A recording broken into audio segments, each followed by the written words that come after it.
خواتي خواتاتي مساء الخير عليكم بونسوار تو الموند اهلا وسهلا نازل في الاول والسلام عليكم مرحبا بكم في لايف d'Algérie part على بالك aujourd'hui vous êtes pratiquement normalement toutes les Algériennes et les Algériens sont heureux, je suis heureux moi-même. On va pas gâcher cette soirée avec des commentaires négatifs. Donc j'espère que à la couche vous faites un d'abord, mais je tiens à vous rassurer pour commencer. L'objectif du live de ce soir n'est pas de gâcher la fête ou la joie. Nous ne sommes pas des rabat-joie. Nous voulons justement profiter de cet événement heureux aujourd'hui. L'Algérie qui gagne la Coupe d'Arabe FIFA 2021. Le deuxième tournoi majeur que l'Algérie gagne, que l'équipe nationale de football a gagné. Après la CAN 2019 en Égypte. La Coupe d'Afrique des Nations de 2019, la Coupe d'Arabe de 2021, l'Algérie qui brille encore une fois sur la scène internationale grâce au football, grâce aux joueurs de football, grâce à ce sport roi, grâce aux joueurs algériens, les enfants du peuple, les enfants notamment des classes populaires et des masses populaires de notre peuple, de notre chère Algérie. Marhaba bikum ajma'a, comme encore une fois, ne vous inquiétez pas ce soir, on ne va pas gâcher la joie, mais on va justement profiter de cette joie pour réfléchir sur notre pays, sur ce qu'on peut tirer, les enseignements qu'on peut tirer de cette victoire et sur ce qu'on peut construire avec cette victoire-là. Normalement, l'image et le son. Merci de nous dire si l'image et le son. Bon, bien sûr, je disais donc, normalement, le son et l'image. Bon, ce n'est pas la CAN. La Coupe d'Afrique, la Coupe arabe 2021, le Qatar l'a organisée uniquement pour se préparer pour la Coupe du Monde de 2022 qui sera organisée entre le mois de novembre et décembre 2022. Pour la première fois d'ailleurs, depuis très longtemps, en tout cas depuis que je suis énormément le football, j'adore le football et je suis un amoureux de ce sport. Je n'ai jamais vu une Coupe du Monde qui sera organisée pendant l'été. Cette fois-ci, elle sera organisée entre la mi-novembre et la mi-décembre 2022. C'est une première. C'est la première fois que d'ailleurs la Coupe du Monde de football sera organisée dans un pays arabe, dans un pays musulman, intégralement musulman à 100% pratiquement. La Coupe arabe n'a servi au Qatar juste pour préparer le grand rendez-vous de la Coupe du Monde et cette préparation a été une réussite totale. Je le dis et je le répète, a été une réussite totale. Aujourd'hui, s'il y avait un vainqueur qui est l'Algérie, le véritable gagnant, c'est le Qatar. Rien à dire. Aujourd'hui, s'il y a un vainqueur, si le vainqueur est l'Algérie, le véritable gagnant est le Qatar. Kingoul comme un tournoi majeur, ce n'est pas un tournoi majeur, je suis d'accord avec les commentaires, ce n'est pas un trophée majeur, c'est pas la Coupe du Monde, c'est pas la Coupe d'Afrique, voilà, j'ai utilisé ce mot pour une provocation. Merci de me montrer que vous êtes des esprits éveillés. Parce que les gens font fait Barbès, on a fait Paris, ou fait Aubervilliers, ou fait Alger, ou la Coupe du Monde. Mais c'est pas grave. C'est un succès toute la joie collective, la joie populaire, la joie de la population, quoi qu'il arrive, elle est légitime, elle est la bienvenue et nous avons besoin de joie, notamment à la fin de cette année 2021 où nous avons connu beaucoup de catastrophes et quand nous allons faire le bilan de cette année 2021, vous allez voir que c'était vraiment pas une année facile, les feux de forêt dans Kabylie, la troisième vague de la Covid-19, des milliers de morts par-ci, par-là, la crise économique, l'appauvrissement de la population, la répression des droits de l'homme et des libertés publiques, les détenus d'opinion, l'échec du Hirak, ça a été une année catastrophique. Donc, la victoire, le trophée au niveau de la Coupe arabe au Qatar il donne du baume au cœur. Vraiment, il donne du baume au cœur. Mais,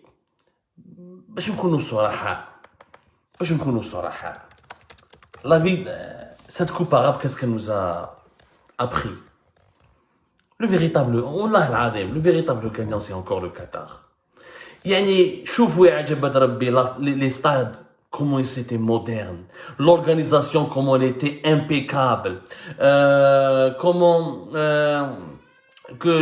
Les infrastructures, les infrastructures neuves, les autotransports, comment Doha, la modernité de Doha, comment regardez juste la fête de clôture, il y a la cérémonie de clôture qui a suivi la victoire de l'équipe nationale, les jeux de lumière, les feux d'artifice, le stade, comment il est merveilleux. C'est des stades merveilleux. Le Qatar s'est offert des stades avec lesquels il peut rivaliser avec les stades des grands pays européens.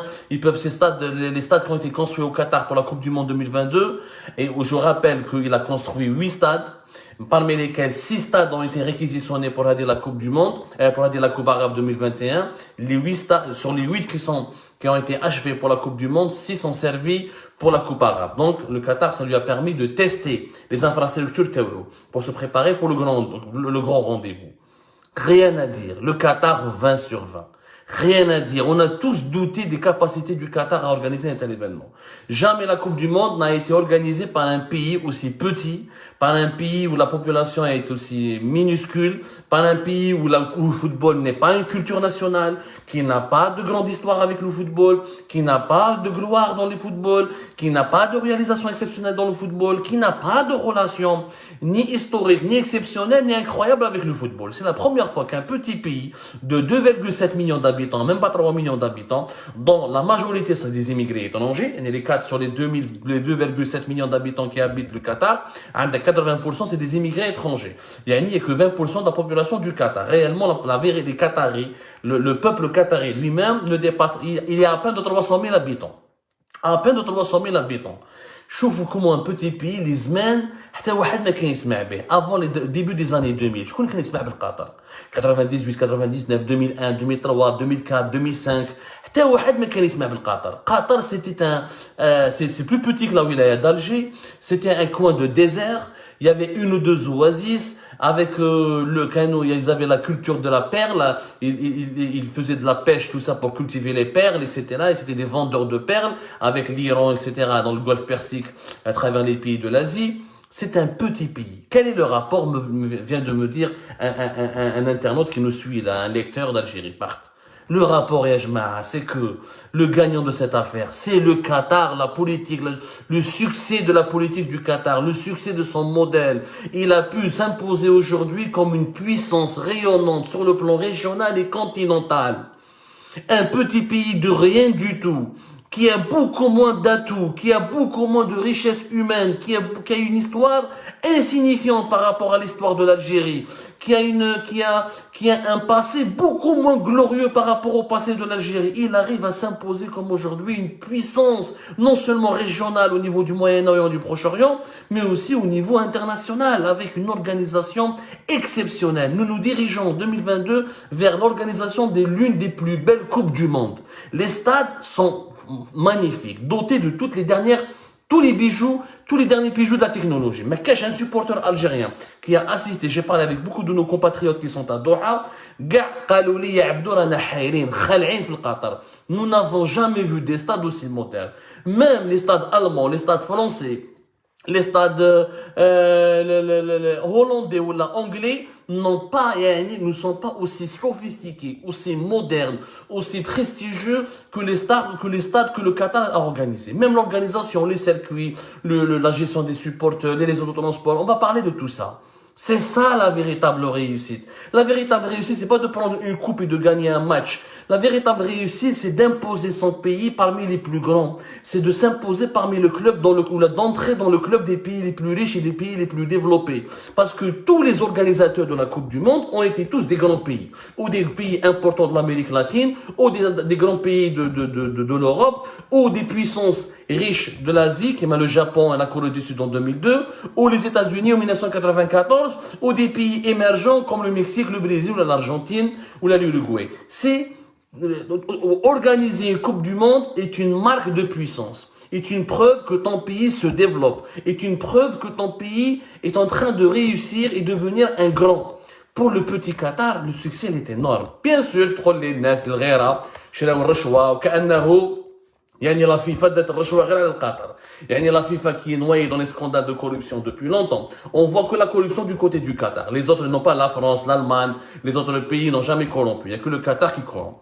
ما عندناش يا جماعة. احنا البروبليم تاعنا ما راهوش هنا اليوم. احنا البروبليم تاعنا لازم نستعرفوا باللي la différence entre notre pays qui a une histoire millénaire, qui a une richesse humaine importante, n'a pas réussi 1% n'a pas réussi 1% de ce que le petit Qatar est en train de réussir. Et ça devrait nous inciter. Normalement, les Algériens qui voulaient le Qatar, qui يدخلوا من Doha, normalement, la nuit, ils devraient réfléchir. كيفاش هادو داروا بلاد شابة alors qu'ils sont à peine 300 000, où là, le reste de la population, c'est tous des immigrés, il y a 80% de la population, qui fait avec 300 000 bonhommes, ils ont pu créer un pays, ou là, construire un pays remarquable et un pays, qu'on le veuille ou non, qui est en train de s'imposer comme étant l'un des symboles de la modernité. Donc, ce que le Qatar a dépensé comme argent, l'Algérie a dépensé beaucoup plus dans des secteurs beaucoup moins importants, mais elle a récolté des résultats catastrophiques. Et je vous le Qatar, comme il a dépensé cet argent, vous allez être étonnés. Et avec des moyens, ce que le Qatar est en train de faire, l'Algérie aurait pu le faire. Je vous le dis comme sincèrement, quand nous étions riches, avant le choc pétrolier 2014, de 2008 à 2014, l'Algérie avait tous les moyens nécessaires pour organiser une Coupe du Monde. Attends comme un exemple. Les stades du Qatar, les 8 stades qui vont abriter la Coupe du Monde de 2022, qui sera organisée entre novembre et décembre 2022. Encore une fois, 6 de ces 8 stades ont été utilisés pour la Coupe arabe. Ça a coûté au Qatar 6 milliards et demi de dollars. 6 milliards et demi de dollars. L'Algérie, l'autoroute Est-Ouest, صرفنا عليها قريب 14 milliards de dollars. C'est-à-dire que l'autoroute Est-Ouest a coûté 2 fois plus que les 8 stades que le Qatar a construits. Tu vois, les stades que le Qatar a construits, c'est des stades hyper chers. Il y a même le meilleur des stades qataris a coûté plus de 1,2 milliard de dollars. Je ne fais pas la finale, notamment le stade Al-Bayt, la finale, là où l'Algérie a gagné le match contre la Tunisie, là où il y a eu la finale, ce stade-là fait partie des plus chers de tous les 8 stades qui ont été construits par le Qatar. Ça a coûté aux Qataris 1,2 milliard de dollars parce que c'est un stade qui a une plus grande capacité. Il y a tout un environnement, les Baoud Bnawa, ils ont construit pas mal d'infrastructures, il est très moderne, des matériaux. Si vous avez vu le stade, il a une architecture locale. C'est-à-dire, ils ont construit des stades modernes en préservant la tradition de leur pays. La tradition des bédouines, arabes, des ailes du Sahara. Tu vois le stade, il a fait la finale, on dirait une tente khayma. Je crois qui khayma, le Bayt Stadium. 1,2 milliard de dollars. 6,5 milliards de dollars pour 8 stades. L'autoroute Est-Ouest de l'Algérie, l'autoroute Est-Ouest, nous a coûté 14 milliards de dollars. 14 milliards de dollars. L'Algérie, avec une autoroute, a dépensé 2 fois plus que le Qatar dans 8 stades. C'est-à-dire que nous, لو كان ما درناش لو كان l'autoroute Est-Ouest ما سرقناش فيها وما هلكناش فيها وما ديناش فيها ولي شينوا ما عطيناهمش شيبات ولي جابوني ما درناهمش الشونطاج لو كان بنيناها dans les normes parce que l'autoroute Est-Ouest on l'a expliqué sur Algérie Park, nous avons fait une enquête, on a sorti les documents qui compte fait MLTV, j'avais consacré toute une émission là-dessus avec les preuves et tout ça. Normalement l'autoroute Est-Ouest elle aurait pu nous coûter entre 3 à 4 milliards de dollars. Entre 3 à 4 milliards de dollars. باش نتفاهموا مليح. حنايا هادوك les 14 milliards de dollars. On aurait pu faire comme le Qatar, 8 stades de rang mondial et international, et on gardera le reste pour construire de nouvelles infrastructures pour accueillir une Coupe du Monde. Le coût de notre autoroute Est-Ouest, ça nous a coûté plus que, ça nous a coûté l'équivalent de l'organisation d'une Coupe du Monde. Incroyable. Incroyable. Incroyable. Le Qatar, c'est vrai que le Qatar, pour organiser la Coupe du Monde, en 2022, depuis pratiquement 2010, bien avant. Il a investi entre de 2012 à 2013 jusqu'à aujourd'hui, 2012, 2013, 2014, il a investi 200 milliards de dollars. Un programme de 200 milliards de dollars. Pourquoi? Parce que le Qatar n'a pas construit que les stades. Le Qatar, comme c'était un petit pays, comme c'était un désert, il n'avait pratiquement rien, il a construit de nouvelles infrastructures. Par exemple, il a construit une nouvelle cité, une nouvelle ville, Lusail City. Il lui a consacré 45 milliards de dollars. Il a construit un nouveau réseau de transport. Le projet Qatar Integrated Rail. C'est un projet de transport ferroviaire. Les faits, 4 lignes de métro, 2 réseaux ferroviaires, dont une ligne à grande vitesse pour les TGV. Ça lui a coûté 35 milliards de dollars. Il a pris 200 milliards de dollars, il a investi pour équiper le pays pour être prêt en 2022. هادو c'est pas des dépenses. Les Qataris ماهمش مهابل كي داروا هكذا parce que ça s'appelle un investissement. Pourquoi ils ont fait ça? Parce que avec la Coupe du Monde, non seulement ils vont gagner de l'argent parce qu'ils vont recevoir des touristes, etc. En plus, ils vont faire de la publicité pour leur pays où les Qataris خموا لها مليح داروا ان بروغرام سمعوا مليح لي قطري هذيك الناس اللي تخمم هادو حنا نضحكوا عليهم البدو ونتمسخروا بهم ونقولوا عليهم يعطون دراهم الارهاب ما يمدوش دراهم الارهاب هادو راهم يخموا على لافنير bien sûr que le Qatar a une politique étrangère dégueulasse dans certains conflits régionaux je suis pas en train de les défendre je suis en train de dire juste qu'il y a une intelligence une intelligibilité dans leur gestion de l'avenir de leur pays. Avant d'organiser la Coupe du Monde de 2022, le Qatar donne un programme. Le Qatar National Vision 2030. Qatar National Vision 2030. واش يقولوا فيه البروغرام هذا؟ يعني هما عندهم وجهه عندهم une vision. على بالهم منا 2030 واش راهم حابين يولوا. واش قال لك؟ قال لك حنا nous sommes un petit pays. ما عندناش un marché intérieur. ويقدر n'importe qui veut nous envahir. D'ailleurs l'Arabie Saoudite مع الإماراتيين en 2017 ils ont failli les envahir. داروا عليهم pratiquement un black out qui a duré presque 2 ans. ومن بعد كتصالحوا بيناتهم هنا وهنا en 2020 entre 2020 et 2021. Le Qatar il a des traités de protection avec les États-Unis, avec la Turquie, avec la France, avec beaucoup de puissances internationales. Le problème n'est pas là. Le pétrole, moi j'ai que du gaz. Le Qatar est un pays essentiellement gazier. Comme pratiquement l'Algérie, nous sommes un pays essentiellement gazier. Je dois me diversifier. Je ne dois pas dépendre du gaz. Mais comment? Le Qatar ne peut pas faire de l'industrie. Parce qu'il a un petit marché. Une population de 300 000 habitants ne peut rien fabriquer. Ce n'est pas rentable d'investir dans un pays de 300 000 habitants. Les Algériens dont je vois dans les commentaires, ils disent « Ah, mais c'est pour ça qu'ils ont réussi. » Avoir une petite population, c'est un défaut, c'est un désavantage. Ce n'est pas un atout.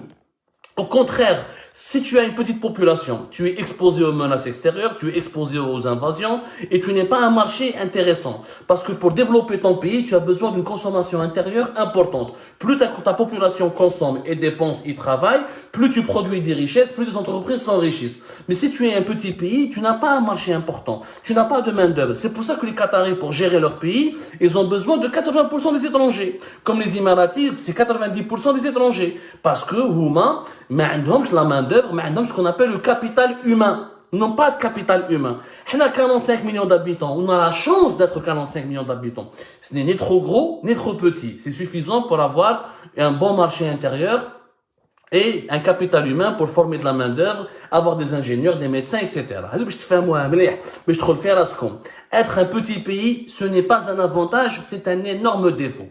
هذه الاولى القطر واش قال لك انا ما نقدرش ندير الاندستري ما نقدر ندير انايا لاغريكولتور انا عايش في الصحراء ما نقدر ما واش بقالوا دو سيكتور لو توريزم اي لو سافوار قال لك نديروا une économie du savoir et le tourisme واش داروا قال لك on va accueillir la coupe du monde يجونا les étrangers يشوفوا la coupe du monde parce que c'est l'endroit le plus c'est l'une des compétitions avec les Jeux Olympiques c'est la compétition qui draine le plus de visiteurs à travers le monde كيجوا les étrangers يشوفوا la coupe du monde يشوفوا بلاد يعجبهم يعاودوا يولوا pour faire du tourisme c'est un argument de marketing d'un autre côté le Qatar il sait qu'il n'a pas de paysage ماشي كيما الجيري قطر حنا بلادنا عندنا لا ميديتيراني عندنا الصحراء ونا لا كابيلي ونا الجرجوره ونا سيدي بن عباس ونا لوغاني ونا لي بلاج دو عنابه دو سكيكدا ونا لا كورنيش دو جيجل القطر نا ريان دو سا نا ريان ما عنده والو القطر صحراء وسخانه ولا وتهب فيك كومون بو فير دو توريزم Le Qatar, dans le cadre de sa stratégie, شوفوا الناس يعني ربي معطانهم صحراء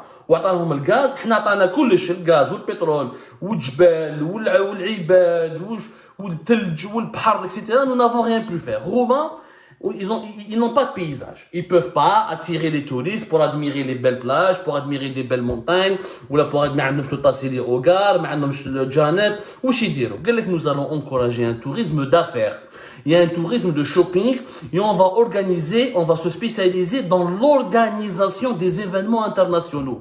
C'est-à-dire que le Qatar a décidé d'organiser à l'avenir toutes les compétitions sportives et les compétitions culturelles les plus importantes. Coupe du monde à handball, Coupe du monde à football, le volleyball, des concerts de musique, des rencontres culturelles. C'est en organisant des compétitions sportives et culturelles et économiques internationales que le Qatar aspire à attirer des touristes. Et quand il y a des compétitions sportives internationales, ils jouent avec les touristes ou ils s'en foutent. C'est ça la stratégie du Qatar. C'est pour ça que c'est une stratégie qui est intéressante. C'est pour ça que le Qatar, avec les 200 milliards de dollars qu'il a investis pour la Coupe du Monde, il va assurer une partie de son avenir. Parce que le jour où il n'aura plus de gaz, il va vivre comme Dubaï, de ce tourisme, de ce commerce international, de ce lieu, de ce carrefour d'échange entre les continents, en organisant les événements internationaux les plus importants. Les dirigeants ont des stratégies. Les pays qui ont des boussoles. Les pays qui ont des élites. عندهم نخب ماشي كيما حنايا قشبختا قاعدين يتمسخروا بالناس ما نخدموا ما والو هضره زوج وان تو تري فيفا لالجيري وان تو تري فيفا لالجيري ما تعيشكش الوان تو لا كوب داغاب اللي جبنا هذيك لا كوب ما تربح فيها حتى دور ربحنا بها 5 مليون دولار با بلوس يدخلوا لي كاس du pays. Par contre le Qatar en organisant la Coupe du Monde il peut gagner jusqu'à 500 millions de dollars avec les touristes qui vont venir. L'Algérie a pris une coupe 5 millions de dollars, le Qatar peut engranger ou gagner des recettes jusqu'à 500 millions de dollars. Maintenant, ce que le Qatar a fait, l'Algérie aurait pu le faire. Les 200 milliards de dollars, c'est un chiffre qui est élevé.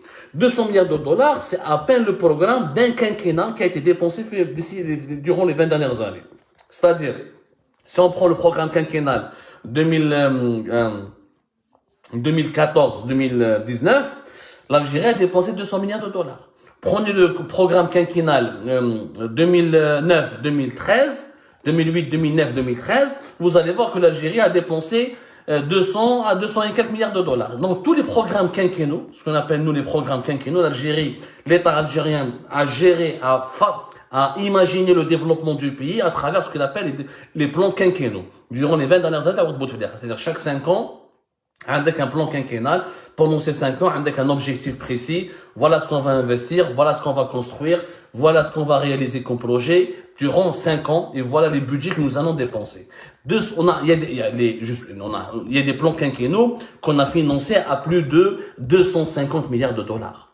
Et nous avons dépensé plus d'argent en Algérie en 5 ans que le Qatar de 2014 jusqu'à 2019-2020 pour organiser la Coupe du Monde. 200 milliards, et pourtant nous n'avons pas les infrastructures que le Qatar a. Bien sûr, après on peut pas comparer, tout n'est pas comparable. Le Qatar, nous sommes 45 millions d'habitants, on est obligé d'importer du lait, de l'électricité n'est pas vendue à son propre prix, le gaz en Algérie n'est pas consommé à son propre prix, on importe les céréales, on importe beaucoup pour se nourrir, mais quoi qu'il arrive, avec les réserves de change que nous avions, on aurait pu, l'Algérie n'avait pas besoin de construire, de bâtir, pour organiser une Coupe du Monde, t'as pas besoin d'avoir 200 milliards de dollars. Je te fais un moment. L'Afrique du Sud, en 2010, elle a dépensé 4 milliards et demi. 4 milliards et demi de dollars. Rien qu'avec les recettes du tourisme, elle a gagné plus de 300 millions de dollars. Après, les Sud-Africains, nous avons perdu 1,5 milliard de dollars que nous n'avons pas récupérés, mais réellement l'Afrique du Sud les a récupérés avec ce qu'on appelle le soft power. L'Afrique du Sud s'est imposé pour le moment comme le seul pays africain qui a organisé la Coupe du Monde, comme un pays réconcilié avec son histoire, comme un pays africain fier de lui-même, comme un pays africain qui a du talent, comme une puissance émergente. Et ça n'a pas de prix. Ça a une valeur inestimable dans l'histoire d'un pays parce qu'elle peut lui permettre d'ouvrir plus tard des perspectives importantes. Donc, et d'un chef pour l'Afrique du Sud avec 4 milliards et demi de dollars à construire à organiser la Coupe du Monde. L'Algérie avec peut-être 8 ou 9 ou même 10 milliards. Franchement, avec les 14 milliards de dollars que nous avions consacrés à l'autoroute Est-Ouest, l'Algérie aurait pu organiser la Coupe du Monde. Facilement. On aurait pu construire 8 stades, des infrastructures, une autoroute te coûte 3-4 milliards de dollars. Elle ne peut pas te coûter 14 milliards de dollars. Mais bon, tout ça c'est pour vous dire que le Qatar est en train de nous démontrer une leçon. Dans la bonne gouvernance, un petit pays de rien du tout. C'est normal. Bon, il a du gaz, c'est vrai. Il a pratiquement la première réserve du monde du gaz. Mais qui va changer le gaz, le Qatar? Les Algériens, le Qatar utilise le GNL. Le Qatar n'a pas de gazoduc. Mais c'est qui maintenant avec l'Espagne et l'Italie nous vendons notre gaz à travers du gazoduc. Non, le Qatar il fait du GNL, du gaz naturel liquéfié. Il transforme le gaz en liquide, il le met dans des navires méthaniers ou IBR.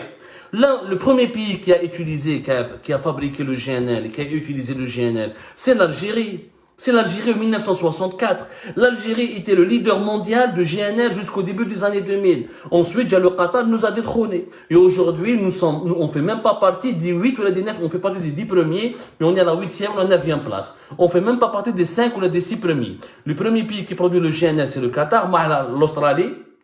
Il y a une grande concurrence, mais le Qatar et l'Australie. Le Qatar aujourd'hui, il a une flotte de plus de 70 pratiquement, entre 65 à 70 méthaniers. Il a investi pour avoir une flotte de 100 méthaniers. Et les Qataris, depuis le début des années 2000, ont compris que l'avenir du gaz, c'est le GNL. C'est pas le gazoduc. D'ailleurs, le premier complexe Kamel, qui pour la fabrication du GNL a été démantelé. On a commencé à le démanteler en 2019. En 2019, alors qu'il était, normalement, il devrait le transformer en musée. En 64, l'Algérie a commencé à faire du GNL. En 64, le Qatar, il n'existait même pas sur le plan, il n'existait même pas ce pays, le Qatar, en 1964. Il n'existait même pas dans la mémoire collective de l'humanité. On est déjà en train de fabriquer le GNL. Vous vous rendez compte de l'avance qu'on avait sur des pays comme le Qatar et le retard. Maintenant, ils sont leaders mondial avec l'Australie. On n'est même pas parmi le top 5. Ouais, parce que contrairement à l'Algérie, on va prospecter, faire mobiler des études de marché, des visualisations, des études stratégiques. L'Asie va être le futur grand marché du gaz, notamment avec le Japon, la Corée du Sud et la Chine. Ou tu peux pas construire un gazoduc jusqu'au Japon, jusqu'à la Chine. Ça va te coûter des dixièmes, impossible, c'est techniquement impossible. Alors, ils ont misé sur les méthaniers, sur le GNL. Ils ont fait des études, ils sont entourés par les experts. L'avenir, c'est le GNL. Et jusqu'à maintenant, l'avenir du GNL sera plus important que celui des gazoducs. Ou donc, les premières études sur le gaz, des nouvelles études, ou faire mobiler le gaz va se terminer un jour ou l'autre. Ce n'est pas une richesse qui est renouvelable. Donc, le gaz qatari risque de se terminer dans 50 ans, 60 ans. Le Qatar se prépare dès maintenant à l'appel du gaz. Dès maintenant, en faisant le Qatar National Vision de 2030, en faisant un programme qui est basé sur le tourisme, les compétitions sportives internationales, l'économie du savoir. Il a investi dans des villes universitaires. Il a mis des milliards de dollars. Il a construit, par exemple, le Qatar Scientific and Technology Park, le parc scientifique et technologique du Qatar. Ils ont des dirigeants qui travaillent, qui bossent. C'est une dictature. ما كاينش ديمقراطيه. كاين الملك ودار فيهم التير. وحتى واحد ما يهضر في الملك كما عندنا في الامير. بصح البلاد راهي تمشي. البلاد راهي تتطور. البلاد راهم ils sont en train de gagner plusieurs batailles économiques et pour l'avenir de leur population. حنايا واش رانا نديرو كي تشوف لي حبابك لي ستات تاعنا تاع تشاكر tu le remarques tu ne peux même pas comparer. Tu ne peux même pas comparer Doha Lyon, une ville propre, nickel, des gratte-ciel. On a encore du mal à entretenir les vieux bâtis, mais l'ADL, mais on n'a même pas encore construit des CDADL. La différence. Aujourd'hui, le véritable gagnant, c'est le Qatar. C'est le Qatar le véritable gagnant. Il est en train d'étonner le monde. Et on doit apprendre de ces gens-là. On doit absolument apprendre de cet exemple. Comment reproduire l'exemple qatari? C'est simple, il faut faire de la bonne gouvernance. Il faut s'entourer de gens qui sont compétents. Il faut que le dirigeant du pays, même s'il est dictateur, il doit écouter les compétences. Il doit faire confiance à des études, à des stratégies qui sont issues de la science, à des stratégies qui sont issues de la réflexion, de la critique, du bon. avec une stratégie qui est adaptée aux besoins du monde moderne. L'Algérie, notre monde, on vit de manière inadaptée par rapport aux besoins du monde moderne.